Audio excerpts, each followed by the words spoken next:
우리 다 같이 사도신경으로 예배 시작하도록 하겠습니다.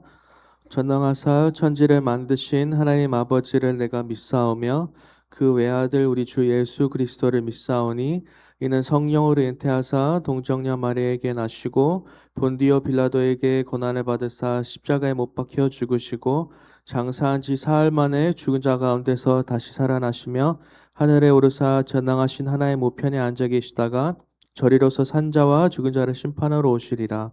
성령을 믿사오며 거룩한 공예와 성도가 서로 교통하는 것과 죄를 사하여 주시는 것과 몸이 다시 사는 것과 영원히 사는 것을 믿사옵나이다. 아멘. 우리 다 같이 말씀 듣기 전에 338장에 있는 내 주를 가까이 하게 함은 찬양하도록 하겠습니다.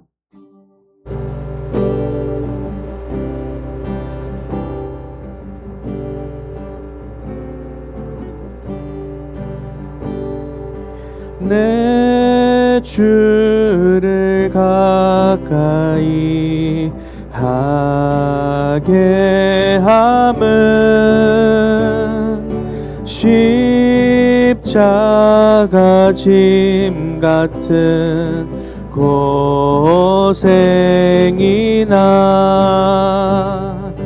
내 일생 소원은 늘 찬송하면서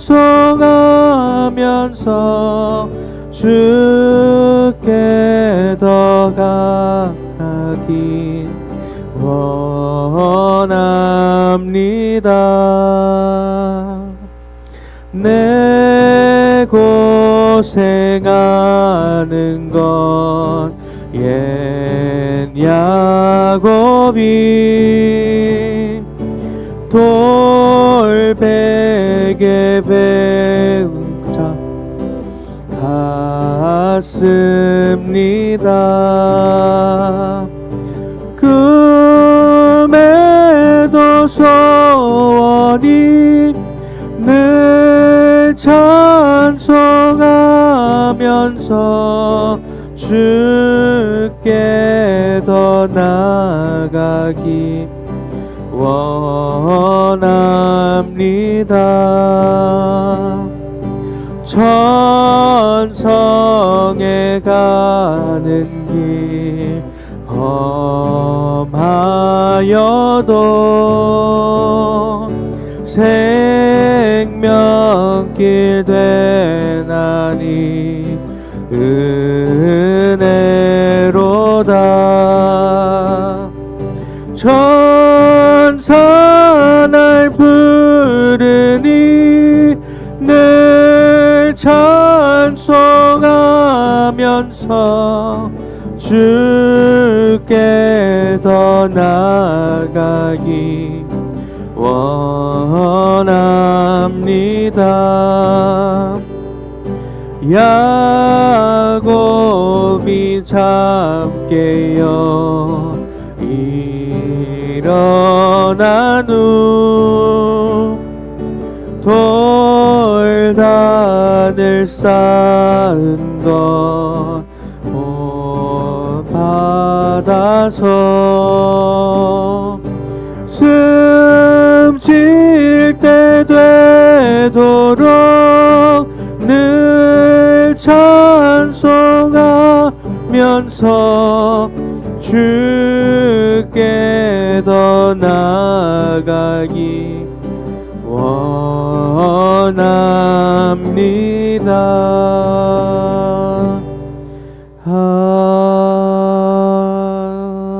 아멘. 다 같이 말씀 듣기 전에 기도하겠습니다. 다 같이 기도드리겠습니다.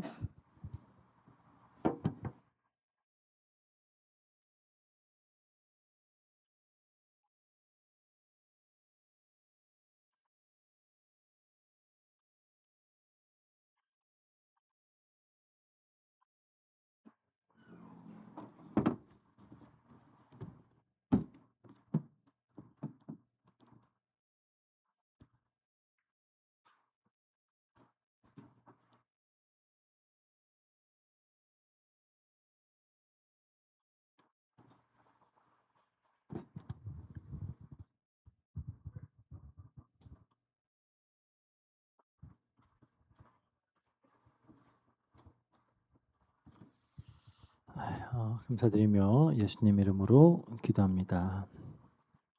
아멘.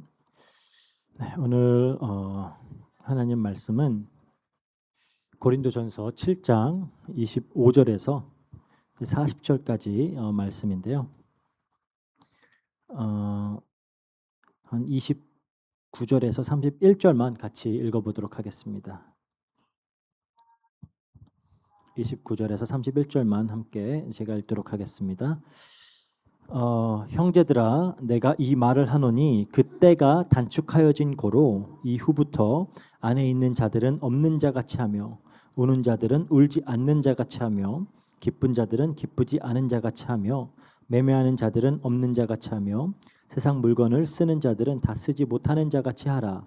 이 세상의 외형이 지나감이니라. 아멘. 이제 마지막 때를 살아가는 성도의 자세라는 제목으로 말씀을 나누도록 하겠습니다. 저는 이 선교사 자녀로 그리고 이제 또 선교사로 살아온 그 지난 세월 동안에 좀 나름 이렇게 몸에 밴 습관 같은 게 있어요. 그게 뭐냐? 어디를 가든지 짐을 최대한 간소하게 꾸리는 겁니다. 그러니까 뭐 중간중간에 뭐 한국을 들어갈 때 혹은 뭐 단기로 그런 사역지를 다녀올 때 혹은 뭐 이삿짐을 쌀 때 이럴 때도 가능하면은 이제 여행 가방 하나에 다 들어갈 만큼의 짐만 좀 소유하고 살면 좋겠다라는 생각을 해요. 실제로 이제 저희 가족들한테도 그렇게 얘기를 합니다. 선교사는 여행 가방 하나에 다 들고 다닐 수 있는 짐만 가지고 살면 된다. 언제든지 다른 사역지로 하나님이 다른 선교지로 가라라고 하면은 그 부르심이 임하면 즉시 짐을 챙겨서 떠날 수 있어야 되기 때문에 짐 하나면 된다. 물론 이제 솔직히 고백을 하자면 저희가 필리핀에 이렇게 오래 머물게 되면서 또 이 원칙이 제대로 지켜지지 않고 있죠.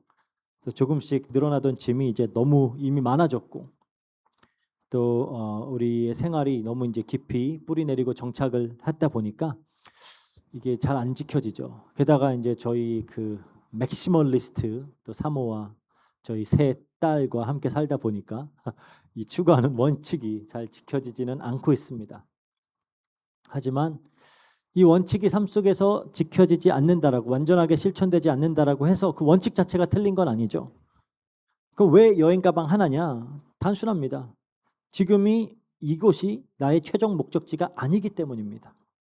언제든지 다시 부르심을 받으면 떠날 수 있어야 하고 그래서 지금 여기에 어떤 있는 모든 것들 집이나 뭐 이런 관계나 소유나 심지어 오랜 시간 땀 흘려 일꾼 그런 사역의 열매들까지도 움켜쥐지 않고 살려고 애쓰는 거예요. 근데 또 곰곰이 생각을 해보면 이 원리는 꼭 선교사라는 어떤 특별한 사명을 가진 사람에게만 해당되는 이야기가 아닙니다. 왜냐 성경은 모든 성도들을 향해서 동일한 말씀을 해요. 히브리서 기자가 우리 믿음의 선진들을 보고 땅에서는 외국인이며 나그네다 그러죠. 우리가 이제 땅에서는 외국인인가 나그네임을 증언한다. 히브리서 11장 13절에 그러고요. 또 베드로 사도도 성도들을 향해서 베드로전서 2장 11절에 보면 거류민과 나그네다. 그러니까 이 나그네됨이라는 이 사실 그게 우리의 어떤 신분 안에 이미 포함이 돼 있다라는 거예요. 그래서 우리는 예를 들어서 우리 스스로를 아무렇지도 않게 성도라고 부르죠. 이 단어가 헬라어로 하기오스라고 하는 단어인데 이 말은 거룩한 자, 구별되어서 떼어놓은 자라는 의미를 가진 겁니다. 이 세상 속에 살아가지만 세상에 속하지 않은 다른 질서에 속한 자들이라는 거예요. 우리가 이렇게 매주 모이는 교회라는 단어도 마찬가지입니다. 헬라어로 에클리시아죠. 에클리시아. 이게 어디로부터 밖으로 나오는 뭐뭐로부터 밖으로 나온다라는 에크와 칼레오 부르다라는 단어가 합친 거예요. 그래서 문자 그대로 그냥 밖으로 불러냄을 받은 자들의 모임 그걸 보고 교회라고 하는 겁니다. 그러니까 우리는 이 죄와 사망으로부터 건져내어서 부르심을 받았을 뿐만 아니라 이 세상으로부터도 밖으로 불러냄을 받은 자들이라는 거예요. 그러니까 세상과는 다른 정체성을 가진 무리들이라는 겁니다. 그럼 그 말은 성도 혹은 교회는 그리스도께서 다시 오시는 그 날까지 이 세상의 뿌리를 내리고 살아서는 안 되는 자들이라는 거예요. 근데 문제는 이제 대부분의 성도들이 목사님들도 마찬가지겠고요. 이 사실을 좀 많이 잊어버린 채 살아간다라는 거예요. 마치 이 세상이 나의 영원한 집인 것처럼 지금 내가 누리는 소유와 어떤 성취와 이런 관계들이 마치 영원히 끝나지 않을 것처럼 그냥 이곳에 정착을 해버린다는 거죠. 그래서 이 땅에 더 많은 물질과 더 많은 성취와 더 많은 어떤 의미 있는 관계들을 쌓고자 끊임없이 그냥 노력하면서 살아가는 겁니다. 그리고 심지어는 그런 것들을 삶의 목적으로 삼고 살아가는 성도들도 많다는 거예요. 그거는 이제 우리의 신분을 잊고 살아가는 거죠. 사실 그 성도 혹은 교회라고 하는 이 신분의 의미만 우리가 제대로 붙들어도 우리가 이 세상을 향해 어떤 자세로 살아가야 하는지가 좀 나름 선명해져요. 그런데 오늘 본문은 여기서 한 걸음 더 나가서 이제 우리가 어떤 신분을 가지는지를 아는 것만큼이나 중요한 게 또 있다라는 겁니다. 그게 지금 우리가 어느 때를 살아가고 있느냐라는 거예요. 우리의 신분도 바르게 알아야 되지만 또 우리가 어느 때를 어떤 시간을 살아가고 있느냐 이게 굉장히 중요하다라는 겁니다. 그러니까 우리의 신분이 우리가 누군지를 알려준다면 이 때를 아는 것은 그 신분에 걸맞는 삶이 지금 이 순간에 얼마나 긴급하고 얼마나 절실한지를 알려주는 거예요. 그래서 오늘 본문은 바로 이 부분, 그러니까 우리 성도된 우리가 지금 어느 때에 살고 있는지 거기에 대해서 아주 선명하게 깨닫게 해주는 그런 본문이다라고 볼 수가 있습니다. 그래서 본문에 들어가기 앞서서 오늘 좀 방향을 미리 좀 짚어드리자면 우리가 지난 2주간 이미 어떤 결혼과 독신과 어떤 이혼의 문제 그런 것들을 성경의 관점에서 꽤 실천적인 내용들을 다루었어요. 오늘 본문도 표면적으로만 보면은 또 그냥 결혼과 독신에 대한 이야기를 하는 것처럼 보일 수가 있습니다. 하지만 바울이 오늘 본문을 통해 진짜 이야기하고자 하는 바는 정말 그냥 결혼을 해야 되는가 말아야 되는가 하는 내용이 아니에요. 그게 아니라 오히려 바울은 우리가 지금 어떠한 때를 살고 있으며 그 시대가 성도들에게 요구하는 자세가 무엇인지를 다루고 있는 겁니다. 그래서 이 부분에 우리는 더 중점적으로 그렇게 오늘은 좀 말씀을 살펴보려고 해요. 그래서 오늘 25절에 바울이 그 독신자들, 그러니까 처녀라고 하지만 이제 독신들을 말하는 겁니다. 이제 그들에 대해서 자기의 의견을 나눠요. 뭐라고 하냐? 25절 처녀에 대하여는 내가 주의 명령을 받은 것이 없으되 주의 자비하심을 받아 충성된 자가 되어 의견을 구하노니 그래요. 그러면서 바로 이제 이어지는 26절에 그 겉면의 근거를 이렇게 말합니다. 내 생각에는 이것이 좋으니 곧 임박한 환난으로 말미암아 사람이 그냥 지내는 것이 좋으니라 그래요. 임박한 환난 때문에 그렇대요. 여기서 임박한 환난이라고 이제 번역된 단어가 에네스토산 아난케라고 하는 단어인데 에네스토산, 그러니까 임박한이라고 하니까 우리가 뭔가 미래에 오는 걸로 예상을 할 수가 있는데 여기서 에네스토산이라는 건 이미 임해서 현재 진행 중인 상태를 말하는 그런 어떤 분사형의 단어예요.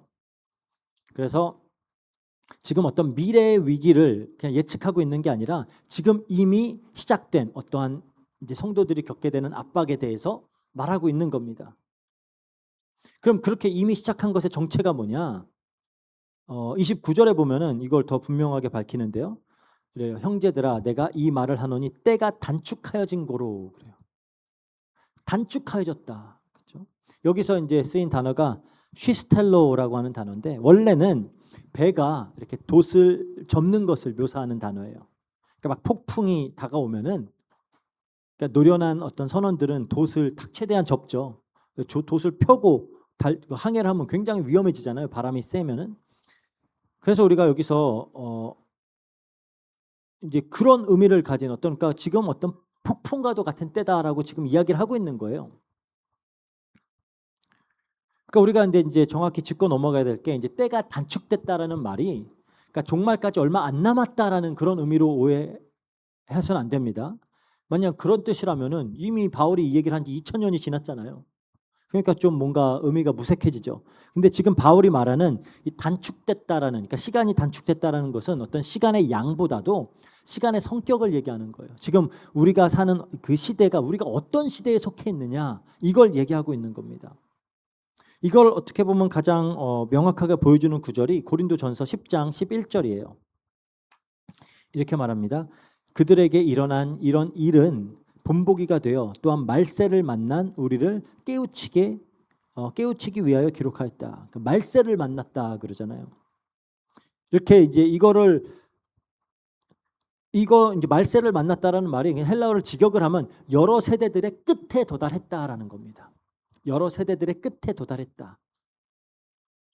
그러니까 바울에게 있어서 종말은 미래에 도래할 어떤 시점이 아니에요. 그게 아니라 이제 그리스도의 십자가와 부활로 인해서 이미 이 현재 속에 침투해 들어와 있는 게 이제 그 실제라는 거죠. 그러니까 옛 시대, 그러니까 이 죄와 사망이 통치하던 그 시대는 이제 지나갔고요.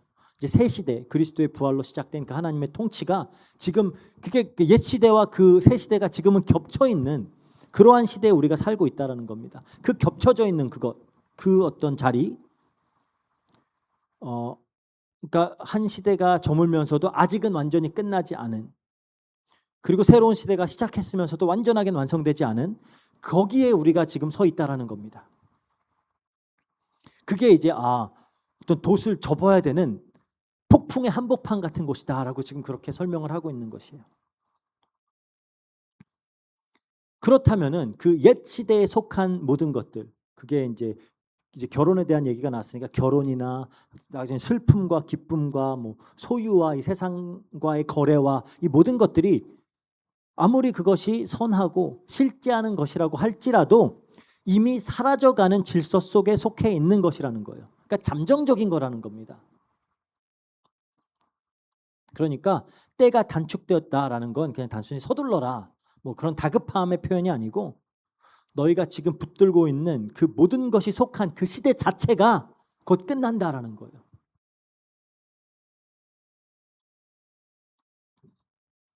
그 성경은 이 동일한 논리를 여러 곳에서 계속 반복해서 증언을 합니다. 고린도후서 4장 18절에 그러죠. 우리가 주목하는 것은 보이는 것이 아니요 보이지 않는 것이니 보이는 것은 잠깐이요 보이지 않는 것은 영원하다. 그러니까 우리 지금 당장 눈에 보이는 것, 우리의 관계와 뭐 소유와 우리의 성취와 이런 것들은 잠깐이다. 프로스카이론이라고 하는데 잠깐이다 그러는 거예요. 로마서 13장 11절에서 12절도 그럽니다.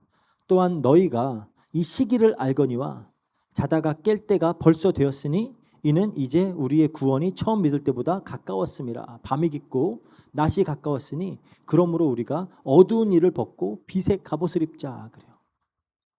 그러니까 뭔가 새로운 때가 왔다라는 겁니다. 요한일서 사도 요한도 이런 말을 하죠. 요한일서 2장 17절에 이 세상도 정욕도 지나가되 오직 하나님의 뜻을 행하는 자는 영원히 거하느니라. 그러니까 이 구절들이 하나같이 증언하는 바가 뭐냐? 그냥 이 땅에서의 인생 그냥 이거 인생 무상 뭐 이런 탄식 이런 게 아니에요. 그런 게 아니라 그리스도 안에서 이미 새 시대가 시작되었고 옛 시대에 속한 것들은 이제 지나가는 것이고 잠깐일 것이다. 그냥 일시적인 것일 뿐이다. 그걸 계속 이야기하는 겁니다. 그러면은 이제 이 단축된 때를 사는 성도들은 구체적으로 어떻게 살아야 되느냐라는 걸 얘기하는 거예요. 그게 이제 29절에서 31절 우리가 방금 읽었던 내용이죠. 이후부터 안에 있는 자들은 없는 자같이 하며 우는 자들은 울지 않는 자같이 하며 기쁜 자들은 기쁘지 않은 자같이 하며 매매하는 자들은 없는 자같이 하며 세상 물건을 쓰는 자들은 다 쓰지 못하는 자같이 하라. 이 세상의 외형은 지나감이라 그래요. 그러니까 계속 반복적으로 하는 이야기가 뭐뭐 하지 않은 자같이 해라 그러는 거죠. 아내, 뭐 슬픔, 기쁨, 소유, 세상 물건 다 실제 하는 것들이잖아요. 바울이 이것들을 가짜다라고 무의미하다라고 말하는 게 아니에요. 그런데도 그 실제 하는 것들을 마치 없는 것 같이 대해라라고 명하는 겁니다. 그리고 그 이유가 뭐냐? 이 세상의 외형은 지나갑니다. 여기서 외형, 스케마라고 하는 단어는 어떤 본질, 우시아, 본질을 말하는 게 아니고 그냥 겉으로 드러난 모양. 혹은 이제 어떨 때 쓰는 말이냐? 무대 위에 무대, 연극 무대에 세워진 배경 장치를 가르치는 말이에요. 그러니까 이제 연극이 진행되는 동안은 그 무대 장치가 거기 있잖아요. 실제 하고 배우들은 그 안에서 실제로 뭐 울고 웃고 떠들고 막 하죠. 울면서 연기를 합니다. 하지만 그 막이 내리면은 장치들은 다 거쳐버리고 이제 다음 장면을 위해서 다 바뀌어지는 거예요. 그렇죠? 그러니까 우리 지금 눈앞에 어떤 펼쳐져 있는 그런 결혼이나 슬픔이나 기쁨이나 소유 이 모든 무대 장치들 실제로 지금 존재하는 것이지만 이 무대 자체가 곧 사라지고 바뀐다라는 거예요. 그러니까 여기서 우리가 이런 말들을 들으면 좀 우리 스스로를 좀 정직하게 돌아보아야 되겠죠. 정말 우리가 과연 이 사실을 얼마나 진지하게 받아들이면서 살고 있는가. 이론적으로는 우리가 나그네야, 우리는 그냥 행인이야 알면서도 실제 삶 속에서는 우리가 뭐 우리의 결혼이라든지 재산, 성취, 뭐 인간관계를 마치 영원히 끝나지 않을 것처럼 붙들고 살아가고는 있지 않나요? 좀 슬픈 일이 생기면은 정말 세상이 다 무너지는 것처럼 절망하고 좀 좋은 일이 생기면 또 그게 영원히 지속될 것처럼 완전히 그 안에 정착해 버리려고 그러죠. 지금 바울이 우리에게 던지는 질문은 지금 우리는 정말 그 단축된 때를 사는 자답게 이 세상의 그 무엇도 최종 정착지로 두지 않은 채 살아가고 있느냐라는 거예요. 그러니까 바울의 명령을 오해하면 안 됩니다. 없는 자 같이 하라는 게 뭐 결혼이나 관계나 기쁨, 슬픔 이런 걸 무가치하게 여기라는 게 아니에요. 그것들로부터 완전히 마음을 끊어내 버려라. 뭐 어떤 초연함 이런 걸 가르치는 게 아닙니다. 실제로 당시에 바울이 이 책을 썼던 당시에는 헬라 철학 중에 스토아 학파라고 있었어요. 스토아 학파에서 가장 어떻게 보면 이상적인 경지, 그러니까 자기네들이 도달하고자 하는 경지를 아페테이아라고 합니다. 아페테이아. 그게 이제 어떤 감정이나 애착 자체를 다 끊어내 버리는. 그러니까 영어로는 아페티라 그러죠. 이제 무감각한 거, 무관심한 거. 그러니까 그런 어떤 무감정의 경지에 이르는 것을 이상으로 삼고 살았어요. 그걸 말하는 게 아닙니다. 바울의 명령은 그건 아니고요. 지금 여기서 말하는 건 결혼이나 슬픔이나 기쁨을 없애라라고 말하는 게 아니라 없는 것 같이 대해라. 그럼 이 말이 정확히 무슨 의미냐? 우리 바울이 정말로 말하고자 하는 게 뭔지 우리가 이제 이어지는 본문에서 또 답을 찾아보도록 하겠습니다. 32절에서 34절 볼게요. 너희가 염려 없기를 원하노라. 장가가지 않는 자는 주의 일을 염려하여 어찌하여 주를 기쁘시게 할까 하되 장가간 자는 세상 일을 염려하여 어찌하여 아내를 기쁘게 할까 하여 마음이 갈라지며 시집가지 않은 자와 처녀는 주의 일을 염려하여 몸과 영을 다 거룩하게 하려 하되 시집간 자는 세상 일을 염려하여 어찌하여 남편을 기쁘게 할까 하느니라. 그러니까 여기서 반복해서 등장하는 단어가 이제 염려, 그렇죠? 염려. 이게 이제 메림나오라고 하는 헬라어 단어인데요. 그러니까 예수님이 산상수훈에서 목숨을 위하여 무엇을 먹을까 마실까 염려하지 말아라 할 때 썼던 그 단어예요. 근데 여기서 우리가 이제 오해하지 말아야 될 게, 그럼 바울은 결혼한 자가 배우자를 기쁘게 하려고 마음 쓰는 거, 그걸 죄악시하는 거냐? 그게 아닙니다. 오히려 그거는 지극히 선하고 정당한 그런 관심사예요. 그렇죠? 우리가 이미 7장 1절에서 7절 봤잖아요. 부부가 서로를 향해서 마음을 쓰고 헌신을 하고 하는 건 그 창조 질서 안에서 결혼, 하나님이 만들어 주신 결혼이라는 제도 안에서 아름다운 겁니다. 근데 바울이 여기서 말하고자 하는 거는 그러한 관심, 정당한 관심들이지만 그것이 낳을 수 있는 결과를 얘기하는 거예요. 무슨 말이냐? 34절에 그러죠. 마음이 갈라지며, 마음이 갈라질 수 있다는 거예요. 이게 여러 개의 그런 정당한 관심사들이, 우리 여러 관심사들이 있잖아요. 그 정당한 관심사들이 동시에 우리 마음을 막 사로잡을 때, 그때 마음이 나뉘고 갈라질 수 있다는 겁니다. 근데 성경은 이 나눠진 마음, 갈라진 마음에 대해서 여러 곳에서 경고를 해요. 예수님이 산상수훈에서 팔복 중에 하나로 선포하신 게 마태복음 5장 8절에 마음이 청결한 자는 복이 있나니 그들이 하나님을 볼 것이미요 그랬어요. 근데 여기서 청결하다, 마음이 청결하다라는 말이 카타로스라고 하는 단어인데 이건 도덕적으로 흠이 없다라는 뜻이 아니에요. 그게 아니라 섞이지 않는, 불순물이 없는, 하나로 통일된 그런 뜻입니다. 그러니까 순금이 다른 금속과 섞이지 않은 상태를 말하는 것처럼 마음이 청결하다라는 것은 마음이 여러 방향으로 쪼개지지 않은, 하나로 모아진 그 상태를 얘기하는 겁니다. 야고보 사도도 이렇게 경고하죠. 야고보서 1장 8절에 두 마음을 품어 모든 일에 정함이 없는 자로다. 두 마음을 품었대요. 이게 이제 헬라어로 디프시코스라고 하는 단어인데 이게 문자 그대로는 두 개의 영혼을 가진 자라는 뜻이에요. 그리고 이제 또 야고보서 4장 8절에는 또 이렇게 말하죠. 죄인들아 손을 깨끗이 하라. 두 마음을 품은 자들아 마음을 성결하게 하라. 이게 마음을 청결한 마음 말하는 거거든요. 두 마음을 가진 자들아 마음을 청결하게 해라. 하나로 모아라 그러는 거예요. 그러니까 성경이 말하는 어떤 죄와 불신앙의 뿌리 중에 하나가 이 나눠진 마음이라는 거예요. 두 개의 방향을 동시에 붙잡으려고 하는 것. 그러면은 나눠진 마음 말고 그 반대편에 바울이 제시하는 게 뭐냐? 35절에 그러죠. 내가 이것을 말하면 너희의 유익을 위하며 너에게 올무를 놓으려 함이 아니니 오직 너희로 하여금 이치에 합당하게 하여 흐트러짐이 없이 주를 섬기게 하려 합니다. 흐트러지지 않게 하려고 한대요. 흐트러지지 않음. 이게 이제 또 헬라어로는 에페리스파스토스라고 하는 단어인데 그러니까 문자적으로 그대로 하면은 끌려다니지 않는, 이리저리 막 잡아당겨지지 않는 그런 뜻이에요. 그리고 뒤에서 흐트러지지 않게 주를 섬기게 한다. 여기서 섬긴다라는 단어가 완전히 밀착해서 옆에 붙어서 섬긴다라는 뜻이에요. 그러니까 마치 한 사람이 온전히 자기의 자리를 지키면서 흔들림 없이 딱 그 일에 붙어 있는 그런 모습을 이렇게 그리는 그런 상태입니다. 그러니까 바울이 지금 궁극적으로 지향하는 그거는 감정을 없애거나 모든 관계를 단절시켜 버리는 것이 아니라 우리의 모든 관심사들이 막 흩어지지 않고 하나의 궁극적인 방향으로 주님을 향해서 나아가는 거, 밀착해 있는 거, 그거를 지금 얘기하고 있는 거예요. 그래서 바울이 있으나 없는 것 같이, 그렇죠? 그 살라는 명령도 뭐 결혼도 슬픔도 기쁨도 소유도 부정하거나 억누르라는 게 아닙니다. 오히려 그런 것들로 향하는 우리의 마음의 방향을 돌리라는 거예요. 다시 하나님께로.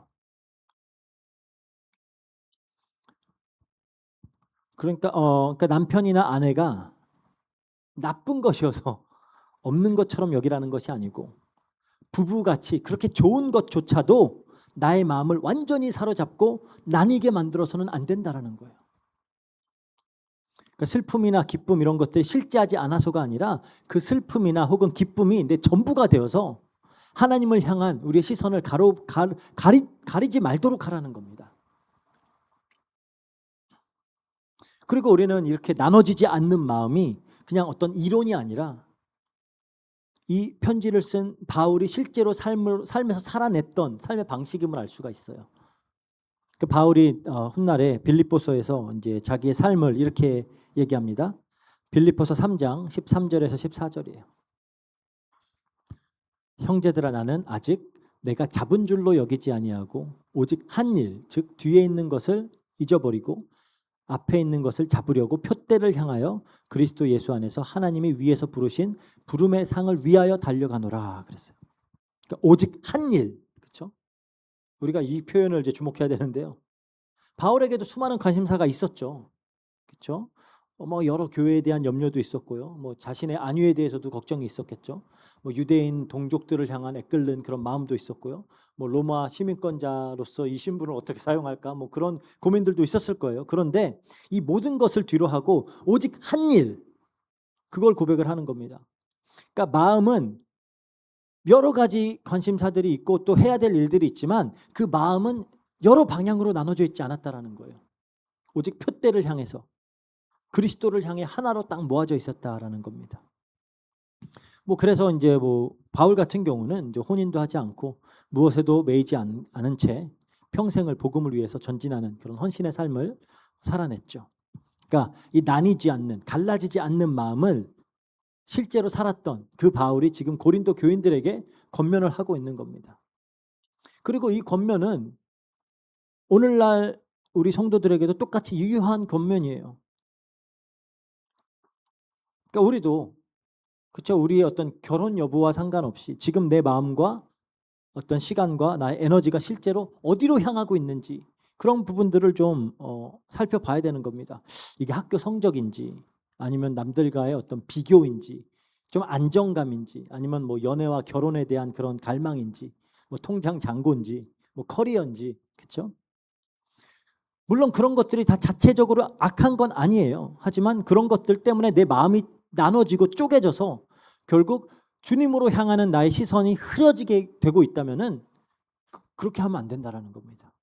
뭐 우리의 학업 성취나 뭐 성공이나 경제적인 자유나 뭐 더 나은 조건이나 인간관계나 뭐 취미 생활이나 다 어찌 보면 다 그러면은 정당한 그렇죠? 그런 바람들이에요. 하지만 어느새 그런 것들이 우리의 마음을 온통 잠식해서 어떻게 하면 내가 주님을 기쁘게 할까라는 그 마음이 뒷전이 되고 있다면 지금 뭔가 이 순서가 잘못되어 있다라는 겁니다.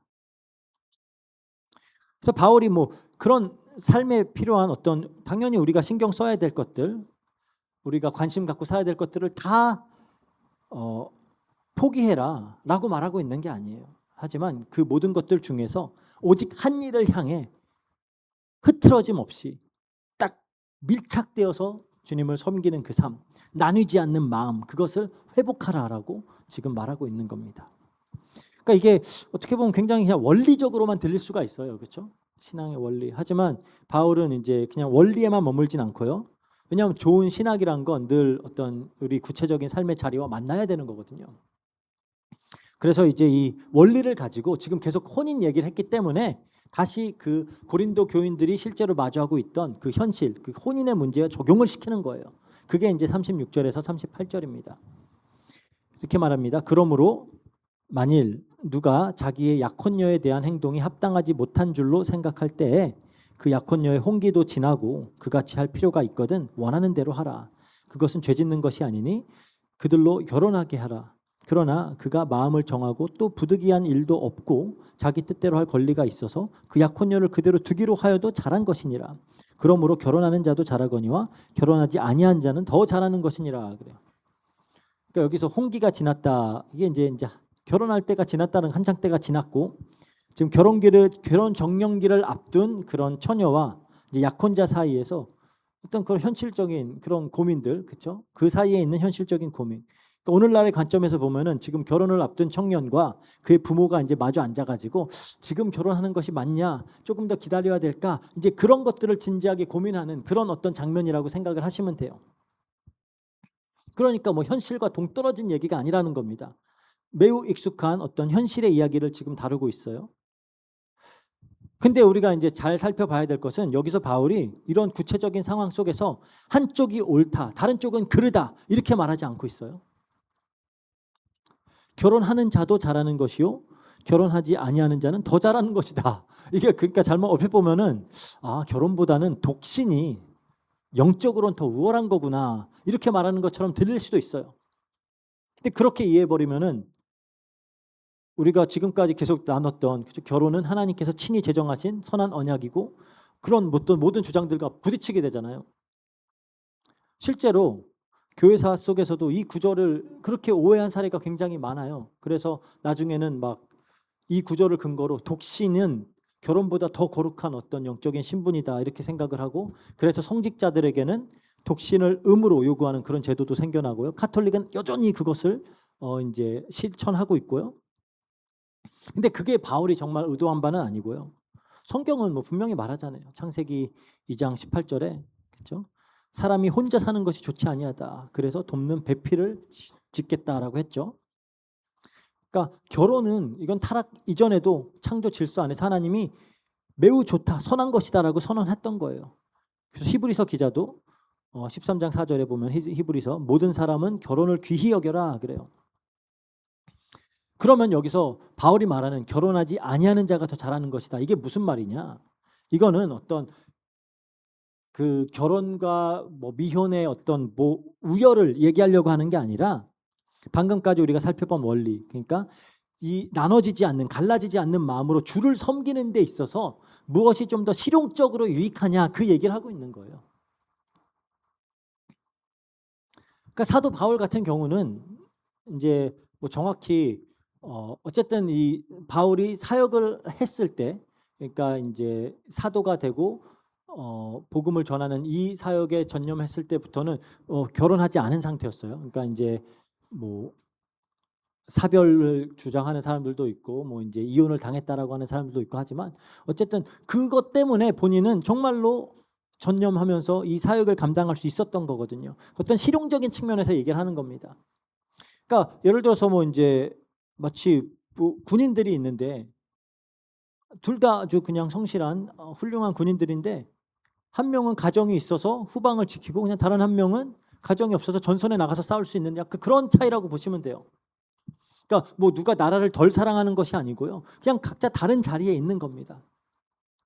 각자의 자리에서 주어진 방식으로 헌신하는 것이죠. 그러니까 결혼과 독신 중에 무엇을 택하든지 간에 그 결정의 기준을 어떤 이 세상의 조건들이나 뭐 이 세상에서 말하는 타이밍이나 어떤 사회적인 시선 이런 것들로 두지 말라는 거예요. 그게 아니라 무엇이 나뉘지 않는 마음으로 주님을 섬기는 데 더 유익한가? 이 질문을 가지고 접근하라는 겁니다. 그러니까 원리는 하나지만 그 원리가 적용되는 삶의 자리는 굉장히 다를 수 있잖아요.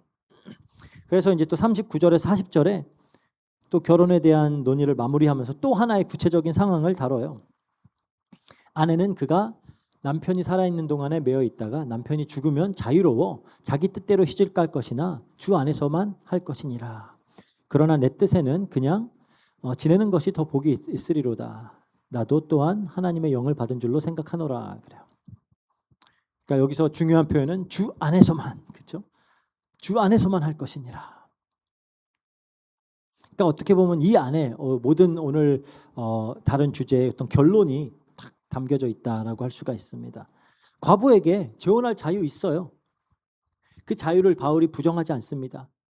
하지만 우리가 자유라는 것도, 그렇죠? 어떻게 사용해야 될 것이냐라는 거예요. 그래서 우리 갈라디아서 5장 13절에 보면 바울이 그러죠. 형제들아 너희가 자유를 위하여 부름을 입었으나 그러나 그 자유로 육체의 기회를 삼지 말고 오직 사랑으로 서로 종노릇하라. 그러니까 그리스도인의 자유란 것은 세상이 말하는 그냥 내 맘대로 할 수 있는 자유가 아닙니다. 그게 아니라 항상 그리스도 안에서 그분의 뜻 안에서 행사되는 주 안에서라는 그 울타리 안에서 우리가 어떻게 하면 더 하나님을 잘 섬기고 더 기쁘게 할 수 있을까? 그 자유를 얘기하는 거예요.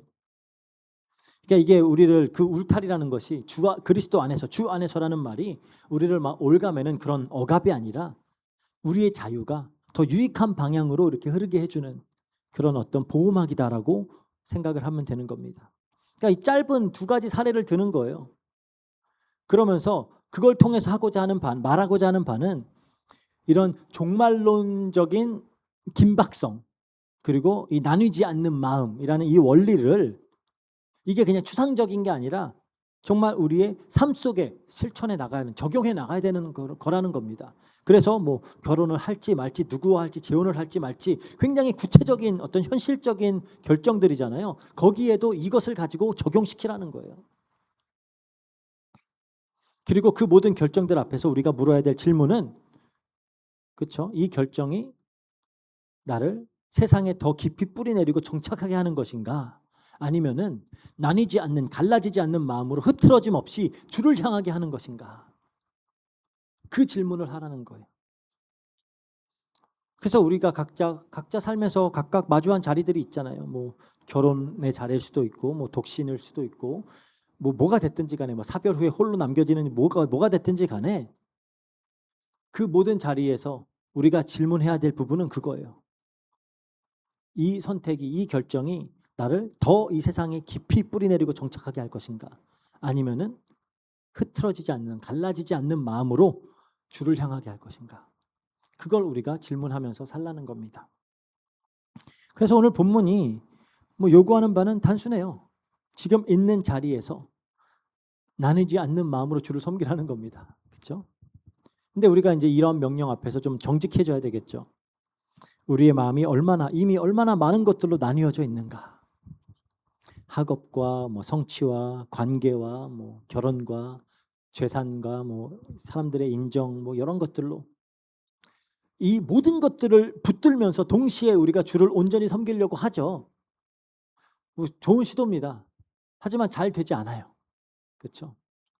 이럴 때마다 우리가 좀 살아가는 이 시대를 바라봐야 된다라는 거예요. 그리스도가 이미 오셨습니다.